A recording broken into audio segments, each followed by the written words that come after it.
Alright guys, it is 9:30. It's that time again. ESO recapped. I am Defatank. This stream videocast is brought to you by a great architect. I want to welcome everybody to the show. And if it's your first time here, basically what I do with ESO recapped is just go over what we know about the Elder Scrolls Online to the point and give you the most information that we have about the game now. At the end of the show, after I cover the main points, I will open the floor up for you guys to ask questions that you have about the show, and that's pretty much the way that everything rolls around here. So to get things started off, as a lot of you guys know, we had a Q&A session earlier today over on TamrielFoundry.com, and it was with Paul Sage. It was a forum-based question. Something came up in that Q&A session that I wanted to address because it directly affects something I said on one of my previous ESO recapped sessions in regards to Finesse. The couple of questions that came up was, does Finesse currently play a role in the level/type of loot received? Paul's answer was, quote, "We took this out. The Finesse system was interesting, but it had some problems, and we didn't feel it added as much as it once had. Combat evolved, and we felt it was strong enough without this element." So first of all, Finesse no longer is rewarding bonus loot and gold and things like that from the sounds of it. The second question is the Finesse system. Does anything change using the ultimate? Does it reduce your Finesse, or how do you balance the Finesse gains between, like, say, a tank who can block, interrupt easily, and versus an archer? Paul's answer to that was, quote, "Finesse is an older system that we have really not brought to the fore much. It isn't dead, but basically it is the back end now of building an ultimate. The better you do in combat, including heals, dodging, damaging, blocking at the right time, etc., all contribute to raising your ultimate." So basically, from what it sounds like, is Finesse is only affecting your ultimate now. So if you go back and watch the previous episode where I talk about Finesse, I did mention that it did affect loot, and that is not true anymore. That was covered today by Paul Sage. So that's just an update with that information. So what we're going to get into tonight is, if you remember episode 5, we covered just the basics of Cyrodiil. Tonight I'm going to dig a little bit deeper, give you some information on what we know just about Cyrodiil, and take you to the edge of that NDA where we're not supposed to mention anything else. But this is all public information. The majority of it comes from the Ask Us Anything on Cyrodiil, and I think the other one came from an Ask Us Anything Variety Pack 10, if I'm not mistaken. So first thing that we're going to get into is details on capturing resources and keeps. Your resources and keeps can be assaulted at any time. A keep that's undefended by players may take a group of 3 with a ram about 15 minutes to capture a keep. Resources will not take quite as long and should only require one group. NPC guards, I want to stress that, NPC guards will be around to help fight off opposition, but they will not be able to hold off players for an extended period of time. So there will be NPC guards helping maintain order of your keeps and resources, but if you do not have playable characters there to help defend, you will lose those resources and keeps, and that is extremely important to not lose that. There will be indicators on the map to alert players when keeps are under attack. So basically, whenever one of the 2 other alliances start attacking, there's going to be an alert that goes off that says, hey, somebody's attacking. And I'm actually going to start another video here, just so you guys have a little bit of stuff in the background to watch. This is one of the older videos, actually, from last year, talking about alliances at war. So that'll give y'all something in the background to watch. Keeps and resources are going to have flags inside of them. they're not going to have like an NPC that you see in some other MMOs that have PvP. Basically what happens is you're going to have your players go in, there'll be a flag that they fight over, and that is what judges when you take a resource or a keep. ZeniMax decided not to go with NPC guards to kill NPCs to take over keeps because they felt that that really took away from the immersion and the player interaction, making it non-PvP basically. And that was something that was mentioned by ZeniMax, I think fall of last year whenever they was talking about that, which I was really glad to see that they got away from the NPC stuff and just kept it with flags. Alliance points is going to be the next point that I'm going to go over.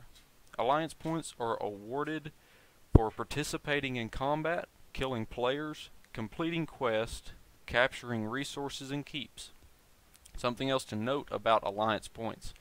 A lot of people is really concerned about if you would have a lot of keep switching back and forth. When you capture a keep or resource, that is the lowest amount of reward that you will get for alliance points.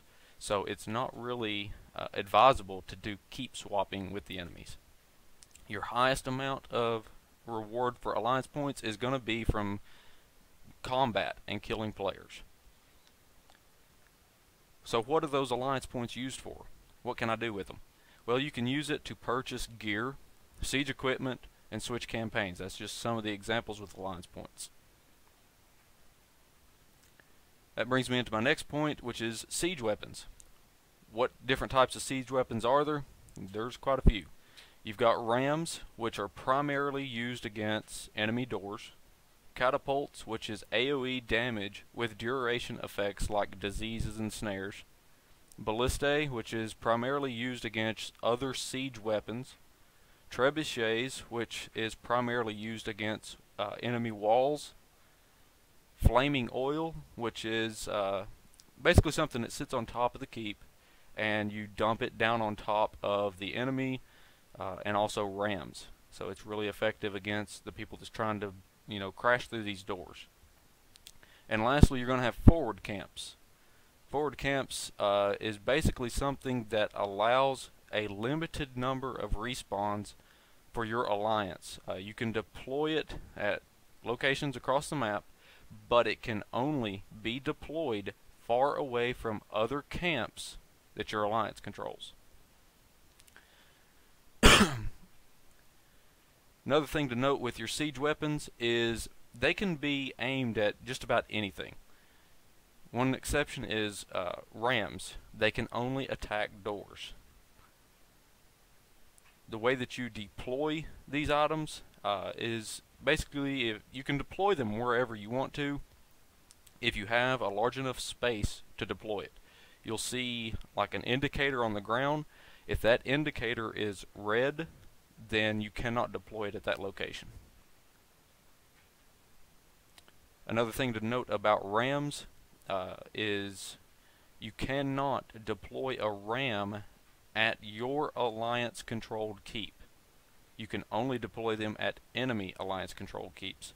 And that's significant in the aspects of if you see, say, a large group of enemy forces coming in to your keep and they're about to break in, you can't just go to the other side of the wall, drop a ram down at that door and immediately start bashing over it as soon as they take it over and just be ready to go as soon as they take it.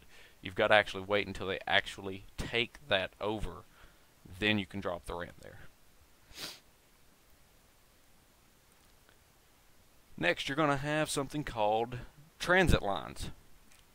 Transit lines is something that allows for players to fast travel between keeps.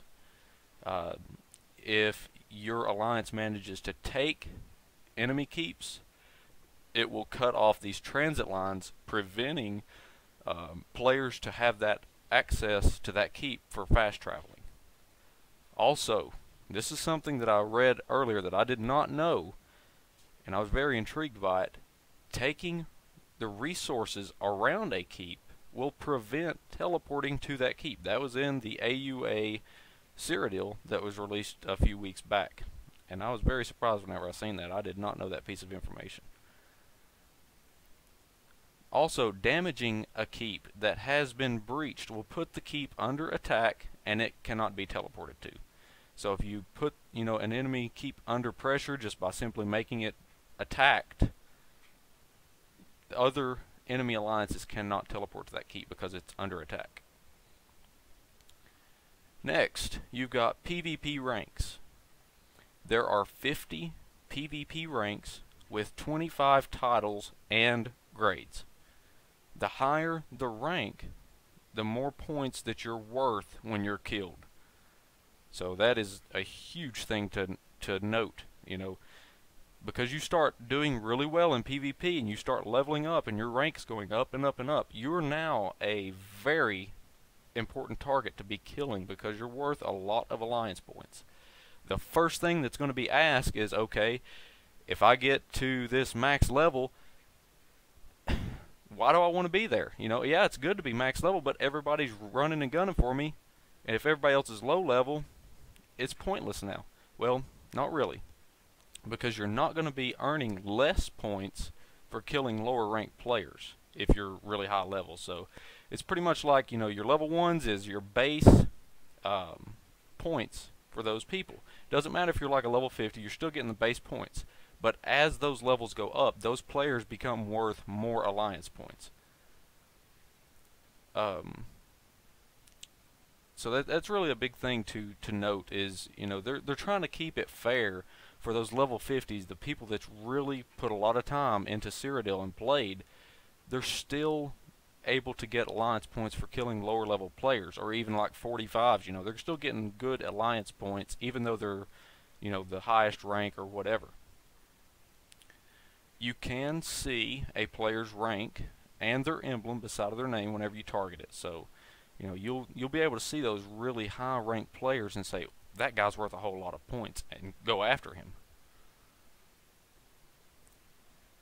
Lastly, Elder Scrolls. And there's not a whole lot of information I can give on this, but there is some. There are Elder Scrolls, of course, in the Elder Scrolls Online. Makes sense, right? They're in Cyrodiil, and here's a little bit of information about them.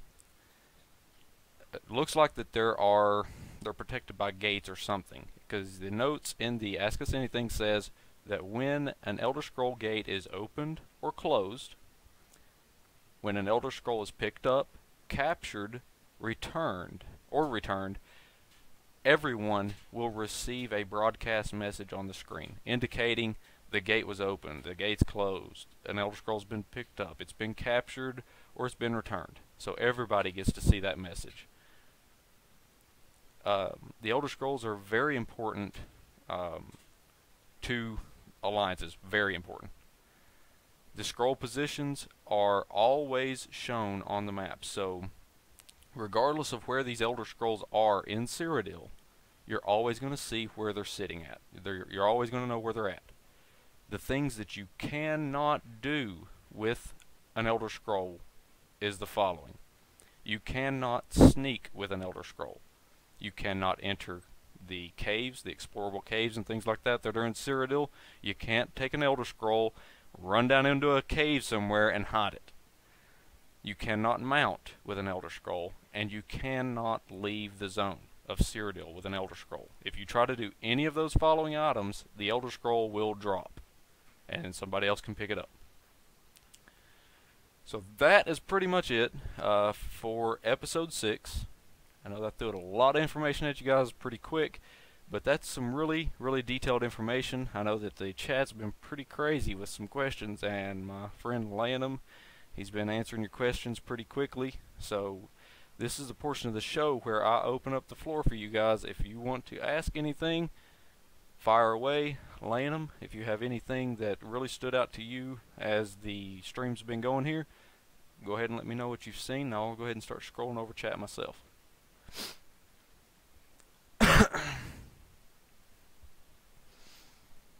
No real questions. I think the only question I saw was when you were talking about players receiving or killing somebody who's lesser rank, not receiving less points for killing them.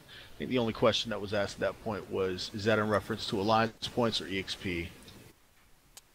That would be in reference to alliance points. That's strictly directed at alliance points. I'll go ahead and cover that one more time. Your like level 1 alliance, or your level 1 rank, PvP rank, that person at level 1 is going to be worth so many alliance points when you kill them. It doesn't matter if you're level 1 or if you're level 50. If I'm a level 50 and I kill that level 1, I'm going to get the same points. But now if I'm a level 1 and I see a level 50, I'm going to get a lot more alliance points because that level 50 is worth so much more. So every time that I kill these ranked players, I'll get so many alliance points for that kill. And of course, by level 1, he means level 10. Right, yeah. As stated in the previous episode, episode 5, you can enter Cyrodiil at level 10. So that is your starting point.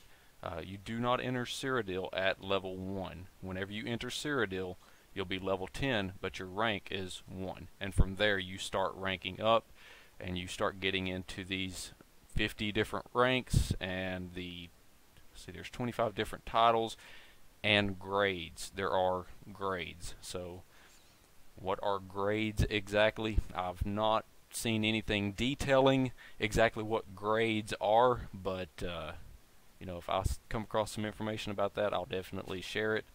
But I don't think there's anything specifically been given about what grades really mean. But just as long as we know there are 50 PvP ranks. Fat Cat's got a really good question here. Any sources of AP except for what's been mentioned, kills, capturing keeps and resources, bounty boards? For example, does repairing the keep reward AP for incentives for people who do support roles in keeps as opposed to people who are contributing directly to combat? If I'm not mistaken, I believe that is a yes. That you do get alliance points for repairing, using your gold and things like that to repair your keeps. That is rewarded. I'm almost certain that is a 100% yes, and it has been answered by Zos.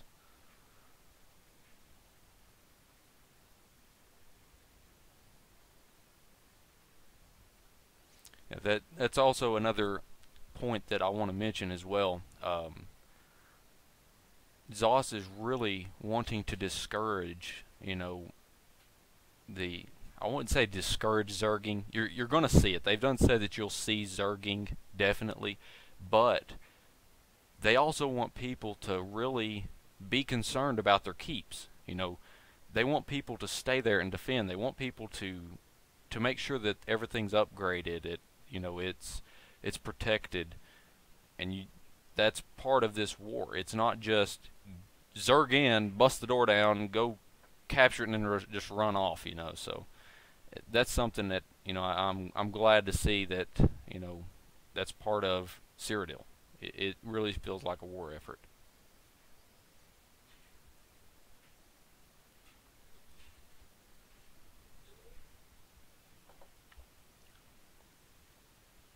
But that was definitely a good question, Fat Cat, and I believe that pretty much covers that question. So if anybody else has got any other questions, feel free to ask. Definitely, that's what this stream is for.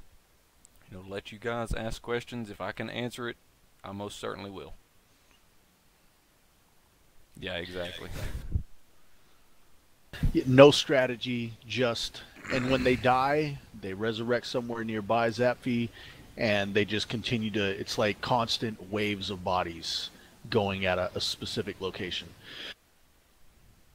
I guess a question I've got now, I don't know why I didn't think of this before, but so a couple months ago, they talked about you won't get much in the way of points for capturing keeps and resources because they didn't want to see resource flipping.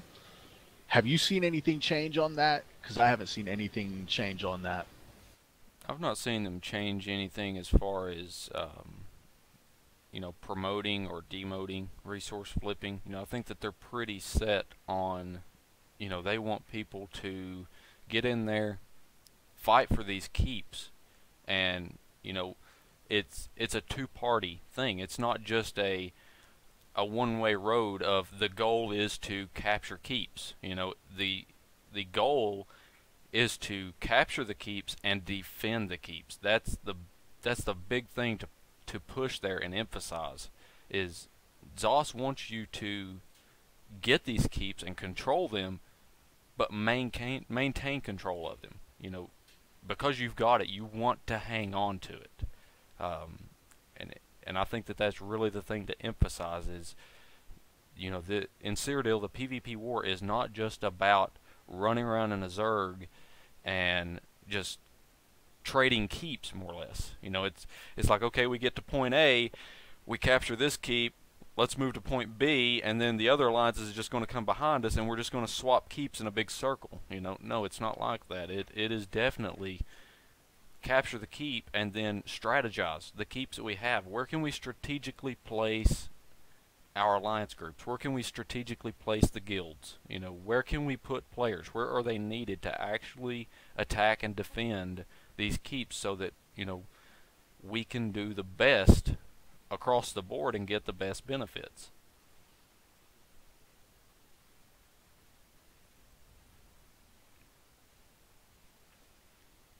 Have they said anything about in-game voice chat being available? I think it's a little off topic for this, but real quick, right now for PC, they're not saying it's there, but they haven't ruled it out. That's the answer they give us. And then for consoles, because obviously text chat on a remote controller is a little more difficult, they've pretty much stated that it will be in. I think right now they're just trying to figure out how to implement it. Yeah, something else to add, if I'm not mistaken, it was ESO Alliance Episode 2. Nick Conkle I think was asked that question at some point during that, and pretty much what Lanham said is, they know people want it, and they've not ruled it out, but I don't think we're going to see it at launch immediately. So I think at launch it's pretty safe to say that people are going to have to use Mumble, TeamSpeak, Ventrilo, something of those sorts if they want VoIP communication.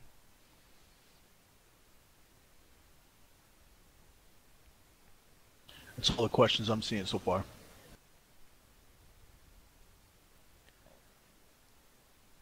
Alright.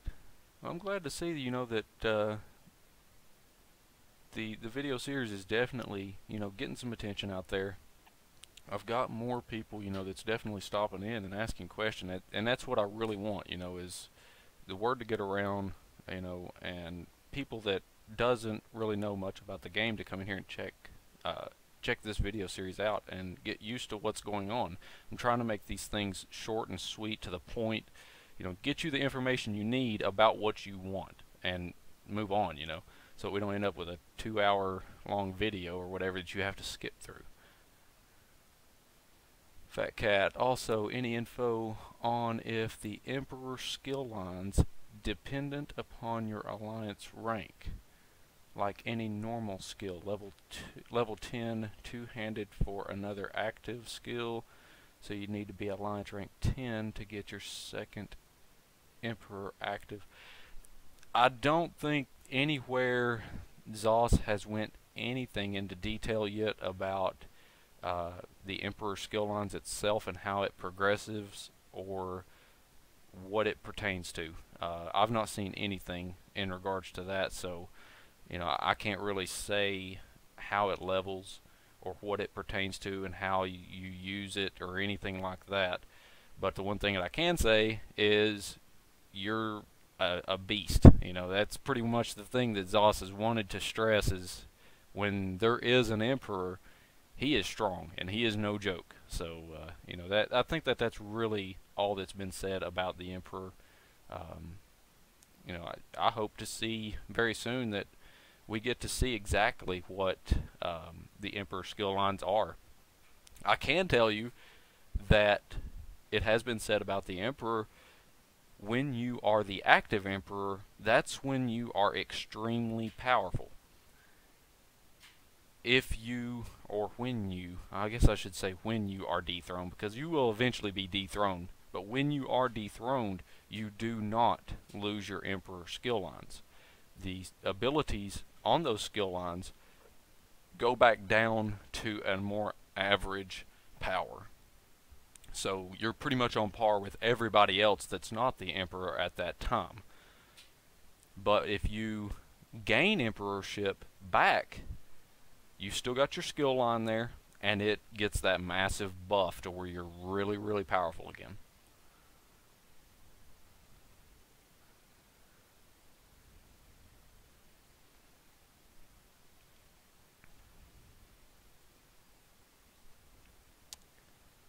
I don't know if they would necessarily be a... Let me read this so that it's covered in the video before I go to answer it. Fat Cat's added in, it's actually sort of an irrelevant question anyway, now that I think of it, because Emperor goes to the #1 alliance point ranked player in your alliance, so they'll be high rank anyway. It's likely that they'll be high rank, but to say that they most definitely will, I don't know that I could really guarantee that right off the top of my head. I mean, if you go back to some of the things that Zoss has said, you know, about like level 10s going in, of course, like I said in the last video in episode 5, you're scaled up equal to 50s. Of course, you're not going to have all the abilities as a true level 50 does, because you've not had enough experience in the game to gain those extra abilities yet. But, you know, to say, okay, a level 10 goes in there and he just does a lot of PvP, he may be able to generate enough points, you know, through combat participation, killing people. You know, he very well could generate enough alliance points to become the emperor. So I don't know that we could definitely say for sure that the emperors will always be 50s. They may, but with the way that I think about it and hear Zoss talking about it, I don't know that I'd definitely write that off as saying all emperors will be high ranked. I think you'll see more of the low-ranked emperors when it first starts. People get the first initial rushes at it, but as PvP goes on, with all the PvP moguls out there wanting emperorship and fighting for it for months and months at a time, I think the chance of seeing one that's not high-ranked is going to pretty much be cut off nearly altogether, so long as the game's doing good, mind you. Once you hit the, I don't know, 2-month mark, maybe even 1-month mark, 4 weeks into it, you won't see anybody with a low rank that's taken emperor. Right. Bad Momentum's come in here with a pretty decent question, I believe. He's saying, though you can have a lot of people in Cyrodiil, there is a player cap. Battles are supposedly fairly large, and there are many battle points around Cyrodiil, and players could really spread out.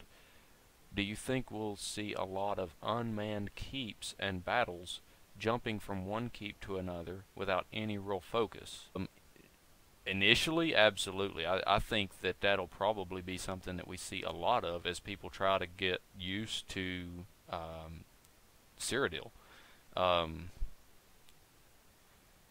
I think that as PvP goes on and people start learning the game and Cyrodiil and how it all works and stuff, I think that you'll start seeing more structure forming with where these battles are taking place. I think that we'll start getting away from the Benny Hill cue the music running around like a bunch of crazy people, if you will, and you'll start seeing, you know, leaders start stepping up, that whenever they're in chat and they start saying stuff of, we need to do this, we need to go here, I think that you'll start seeing, you know, groups start forming up and meeting on these points with really good battles. Another thing, I know that Zoss is working on is, you know, trying to fit as many people as they can into Cyrodiil to ensure that you don't have that dead space, if you will. So, you know, within those two things, once that, you know, ZeniMax gets everything set right with the max number of players in Cyrodiil, coupled with people learning how to do Cyrodiil properly, or, you know, things like that, the structure of it, I think that the just jumping around with nothing going on here and there and the occasional just squabble, I think that that'll start going away and things will really start taking structure. But that's my own opinion.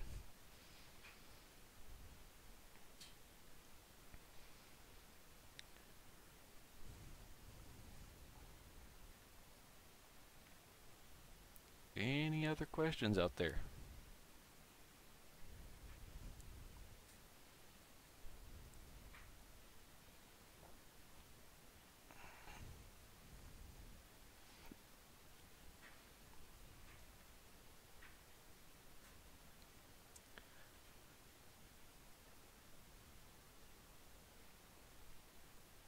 Alright, I think that that's going to bring us to an end of episode 6. For episode 7, I know you guys may have watched 5, and it was questionable as to whether or not we go into more PvP with episode 7 or not. I think I've done a pretty good job of fitting all the information, the detailed information about Cyrodiil, what we know right now, into this episode. So with episode 7, I'm going to start going down the road of PvE. We're going to start things off with just the basics of the ESO lore, and we're going to touch on dark anchors. So that is where we're going to be going with episode 7, and we'll just have to see how things unfold from that point on.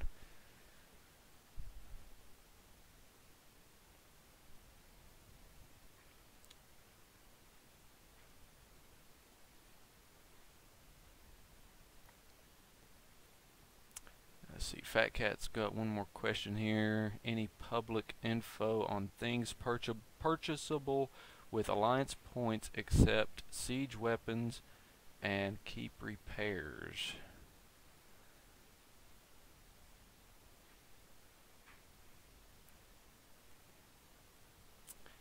You can add gear to that with the siege equipment and switching campaigns. Now, as far as anything outside of that, you know, I've not seen anything else.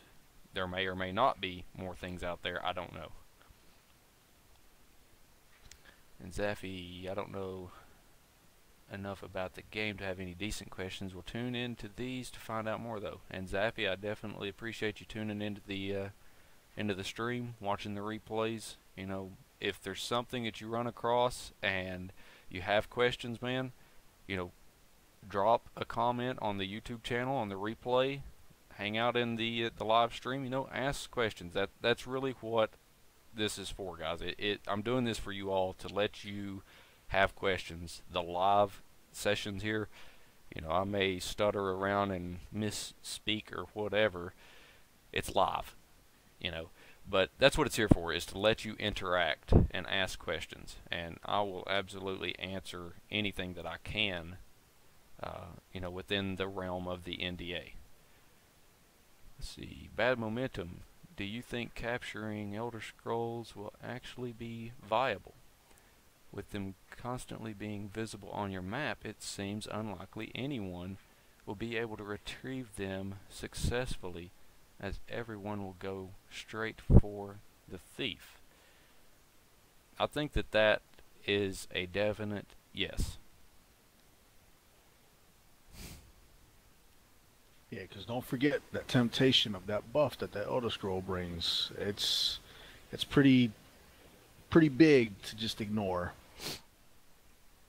I mean, I think that, you know, PvP, that's what it's going to come down to, is keep control, and that's for your emperors, to get that emperor crowned, and control of the Elder Scrolls. I mean, that's really the two big focal points of doing the PvP portion side of things. And like I said, episode 5, just to stress it again, for those people out there that think Cyrodiil is nothing but PvP, I'm not a PvPer, I don't want no piece of that, baloney, just they off-rot it, don't do that. Please don't do that. There is so much more to Cyrodiil than just PvP. There really is, guys. So, you know, definitely give Cyrodiil a chance when you get your hands on the game. Seriously.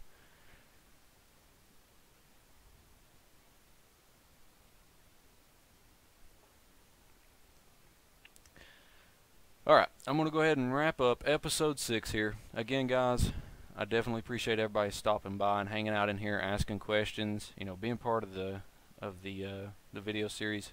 I appreciate everybody, seriously.